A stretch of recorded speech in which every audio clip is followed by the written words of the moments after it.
তুই কাঁদছিস কেন কেপা? কাল করবো। চৈত্র মাসে আবার বাঙালিদের বিয়ে হয় না? নিশ্চয়ই তোমার বাবা মা প্রেম করে পালিয়ে গিয়ে বিয়ে করেছিল, সেই কারণে চৈত্র মাসে বিয়ে করেছে। বাবা মায়ের বিয়ে নিয়ে ঠিক আগের বছর থেকে এই শোরগোলটা শুরু হয়েছে। বলো বিআই মশাই থ্যাংক ইউ। মামির হাসিটা আমার সেরা লাগে। এই যে বাবাদের বিবাহবার্ষিকী কেক চলে এসছে। তো বৃষ্টি হচ্ছে, কালকে জন্মদিন, আজকে রাতে ওকে সারপ্রাইজ দেবো। বাবা মুখটা কি লাগছে, বিজে পুরো কালো হয়ে গেছে। তো যাই হোক, তো ওকে সারপ্রাইজ দেবো। সেই সারপ্রাইজ দেওয়ার জন্য প্ল্যানিং করছি। কেক অর্ডার দেওয়া হয়ে গেছে, কটা জিনিস কেনাকাটি কেনাকাটি বাকি আছে। এখন 8:20 বাজছে, এখন ওদের বেরোয়নি, তাড়াতাড়ি করে বেরোয়।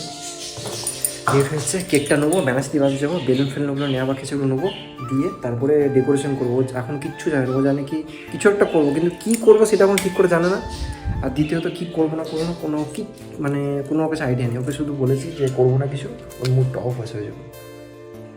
কিছু ভুলে গেলাম, চল তাড়াতাড়ি। আমি না এই বার্থডে সারপ্রাইজটার ব্যাপারে কিছুই জানতাম না। প্রীতম প্রতি বছর আমাকে কিছু না কিছু সারপ্রাইজ দেয়, কিন্তু এবারেরটা একদম আলাদা। তো এখন চলে এসেছি এই ফ্ল্যাটটাতে, এখানে ডেকোরেশন করবো বৃষ্টি বাড়ির জন্য। সব কিছু নিয়ে চলে এসেছি তবে ব্যাগের মধ্যে। এইখানটা করে করবো রাউন্ড মতো করে বেলুন দিয়ে। আগে বেশ চাইছিলাম একদিকে বলো যে ও জানে না, ওই দিন কী করছি, টাইম খুব কম, তাড়াতাড়ি করে করি। এই যে ফ্ল্যাটটা দেখছো, যে ফ্ল্যাটে প্রীতম সাজাচ্ছে, এই ফ্ল্যাটটা এতটাই লাকি। মানে আমরা যবের থেকে এই অ্যাপার্টমেন্টে শিফট করেছে আমার বাবা মা, তবের থেকে কিন্তু এই ফ্ল্যাটটা দাদার বিয়ে বলো, যে কোনো ওকেশন বলো, আমরা কিন্তু পেয়ে যাই। তো এখানে প্রীতম একটা একটা করে সারপ্রাইজ সব কিছু সাজাচ্ছিল। আমিও না এই ভিডিওতেই দেখছি যে কিভাবে সবটা একা হাতে করেছে। আমার দেখে খুব ভালো লাগছে। আসলে আমি তখনও পর্যন্ত জানি না যে আমার জন্য কিছু প্ল্যান করেছে। ও প্রতি বছর আমার জন্য কিছু না কিছু করে, কিন্তু ব্যাপারটা হয়েছে কি, এবছর যেহেতু আমি বাড়িতে ছিলাম, আর আমাদের বাড়িতে তো জন্মদিন বলে কিছু হয় না, মানে আমাদের মেয়েদের কোনো জন্মদিন হয় না। ও বাড়িতে থাকলে খুব সুন্দর করে ভেবেছিলাম ওখানে আসে তো তাহলে কিছু করবে না, এরকমই ভাবনা চিন্তা ছিল। তার কারণ বিবাহবার্ষিকীর সময়ও দাদার বিয়েটা পড়ে গেছিলো, তখন প্রীতম সেইভাবে সেলিব্রেশন করতে পারেনি, কিন্তু ছোট্ট করে একটা কেক এনে আমাকে সারপ্রাইজ দিয়েছিল। হচ্ছে ফাইনাল লুক, মোটামুটি পারলাম, কারণ টাইম একদম নেই। আগে চেঞ্জ করেছিলাম, তার থেকেও খারাপ হয়েছে এবছর।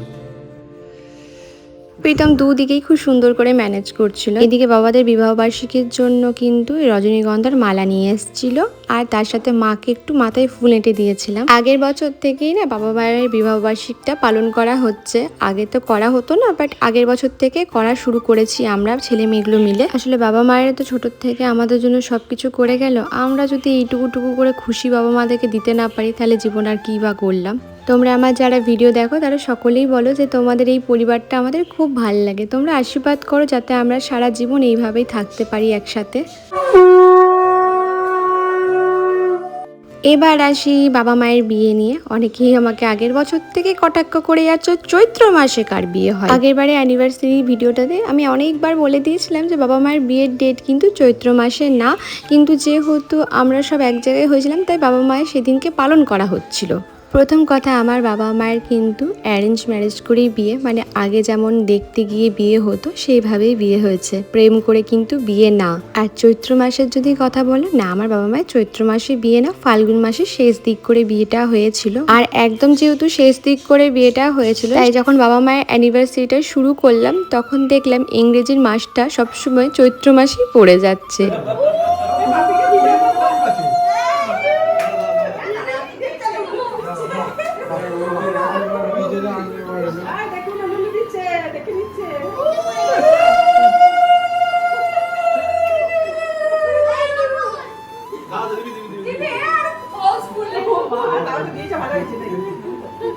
মাকে না পুরো নতুন বইয়ের মতো লাগছিল সিঁদুরদানটার পর। আমার বাবার না অনেক শখ সাদ আহ্লাদ, আমার মায়েরও ভীষণ শখ সাদ আহ্লাদ আছে, কিন্তু আমাদের দুই ভাই বোনকে বড় করতে করতে কোথাও যেন সেই শখ আহ্লাদগুলো কবে হারিয়ে গেছিল। তারপরে আমার একটা ছোট্ট বাচ্চা এসেছিল, সাথে আমার দায়িত্ব, আমার ছেলের দায়িত্ব নিতে নিতে কখন বাবা মা আস্তে আস্তে যে বুড়ো হয়ে যাচ্ছে সেটা আমি আর খেয়াল করিনি। এবার তো দাদারও বিয়ে হয়ে গেল, পরিবার আস্তে আস্তে বাড়তেই থাকবে আমাদের।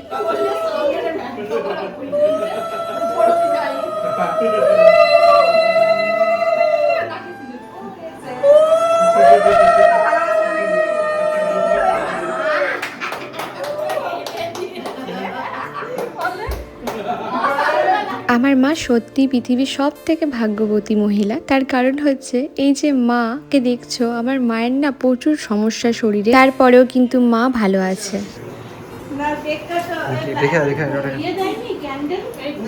এবার আশা করছি তোমাদের সবার কনফিউশন দূর হয়ে গেছে, যদিও বা কনফিউশন দূর করে কোনো লাভ নেই। কিছু কিছু মানুষ তো আছেই অন্যের পেছনে কাঠি করার জন্য। ও চালিয়ে যাচ্ছে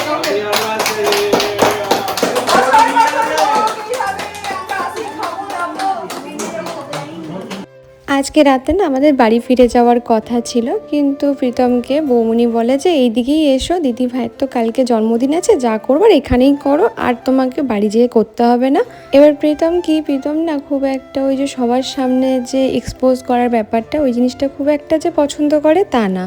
তো ওই জন্য জানো তো আমি জানি যে সেরকম আর কোনো কিছু প্ল্যান করবে না।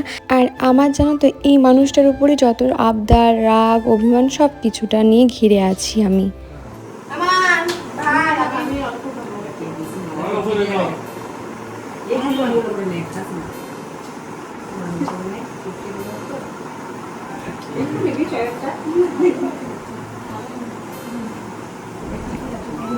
বৃষ্টি খাও, বৃষ্টি খাও, বৃষ্টিকে দাও, বৃষ্টিকে দাও, বৃষ্টিকে দাও। আমি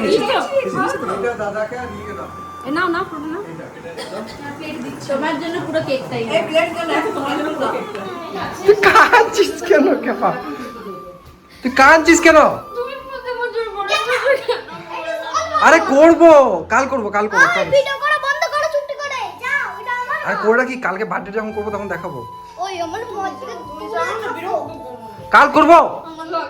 এখানে আমি সত্যি কেঁদে ফেলেছিলাম, তার কারণ জানি যে ও আমার জন্য প্রতি বছর কিছু না কিছু করে। আর জানো তো এই কটা বছর আমি এই জন্মদিনটা খুব উপভোগও করছি, কিন্তু এবছর বলছে করবো না। আরে করবো, কাল করবো, কাল করবো। ভিডিও করা বন্ধ করো, চুপটি করে যাও, এটা আমার। আরে করে রাখি, কালকে বার্থডে যখন করবো তখন দেখাবো। ওই আমার মজা কাল করবো। এখানে কন্টিনিউ প্রীতম আমাকে খচিয়ে গেছে। এবার অনেকে বলবে বাচ্চাদের মতো কান্না করার কি আছে, আসলে যার কাছে সব থেকে বেশি এক্সপেকটেশনটা থাকে সে যখন কিছু না করে না তখন কষ্টটা একটু হয়। আর বাবা মায়ের বিবাহবার্ষিকী উপলক্ষে ছিল হচ্ছে মাটন কষা আর ফ্রাইড রাইস, এটাই ছিল আজকে রাতের ডিনার। তো এখানে আমি আনন্দ করেই ডিনারটা করছি, কারণ জানি কিছু হবে না, বাচ্চাদের মতো কিনতে লাভ নেই। একটুখানি রাগ অভিমান হয়েছিল, তারপরে দেখলাম যে থাক, যখন কিছু হবে না ছেড়ে দাও। আসলে ছোটোর থেকে তো আমি সেইভাবে জন্মদিনটাকে উপভোগ করতে পারিনি, কারণ আমাদের বাড়িতে এইসব ছিল না, মেয়েদেরকে পায়েস খাওয়ানোও যেত না জানো তো, এতটাই খারাপ লাগতো তখন ছোটোবেলাটা আমার। তো বৃষ্টি এখন মধ্যে যায় আমাকে সারপ্রাইজ হচ্ছে, এখন মধ্যে খাচ্ছে, তো জানবে এরকম অবস্থা। তো ওকে নিয়ে আসা হচ্ছে, ওই লাইটটা বন্ধ করে।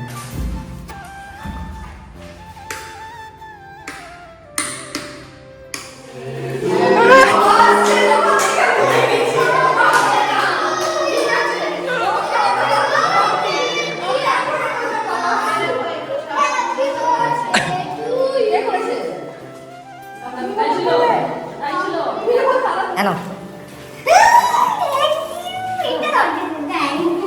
এটা সব থেকে আমি দিদি ভাই কইতেই বলছিলাম যে ফুলের থেকে ভালো কি খাইছে না ফিনিশিংটা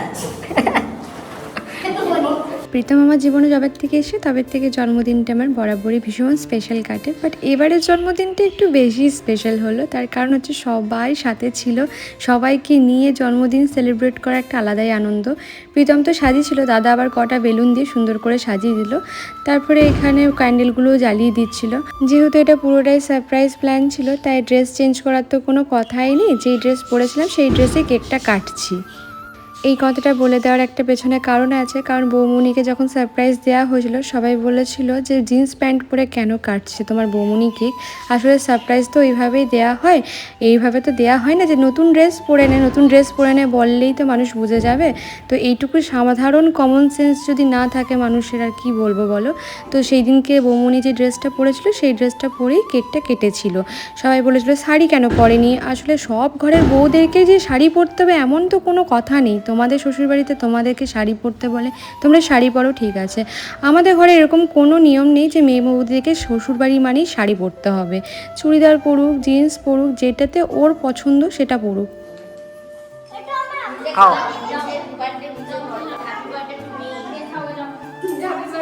আগে মা সবাইকে দাও। কেমন কেকটা?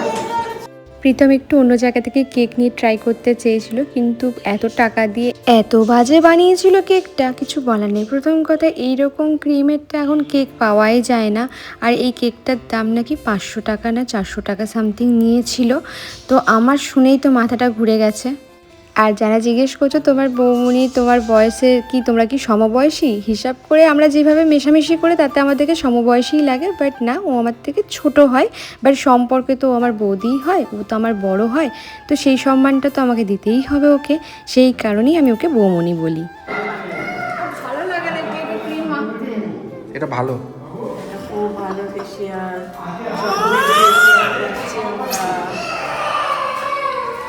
এখনই কাঁদছিলি যে? এই গোটা মার্চ মাসটাতে আমাদের ফ্যামিলি ওকেশনের ছড়াছড়ি। এই মার্চে আমার জন্মদিন, আমার অর্কর জন্মদিন, আমার বৌমনির জন্মদিন, এমনকি বিবাহবার্ষিকও আছে মা বাবার। এই কেকটা জাস্ট মুখে নিচ্ছিলাম আর ফেলে দিচ্ছিলাম, কারণ যে ভেতরে ব্রেডটা থাকে মানে কেকটা থাকে সেটা একদম পাথরের মতো শক্ত ছিল, আর ক্রিমটা তো জঘন্য ছিল। তো এখানে প্রীতম আমাকে গিফট হিসাবে পুরো সারপ্রাইজটা প্ল্যান করেছে আর দিয়েছিল ফ্লাওয়ার একটা বুকে, যেটা আমার খুব প্রিয়। বিচ্ছিরি খেতে। ঠিক আছে, কালকে ভালো জায়গা দেখাও, কাল ভালো জায়গা দেখাও।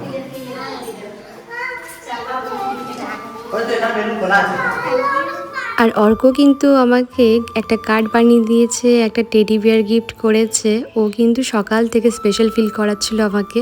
আঙ্কু তো আঙ্কু থ্যাঙ্কু। এটা কার জন্য দিলে তুমি আমাকে? আমার জন্য দিলে? কেন দিলে? কি জন্য, কি কারণ? কিছু কারণ নয়। Happy birthday. থ্যাঙ্কু।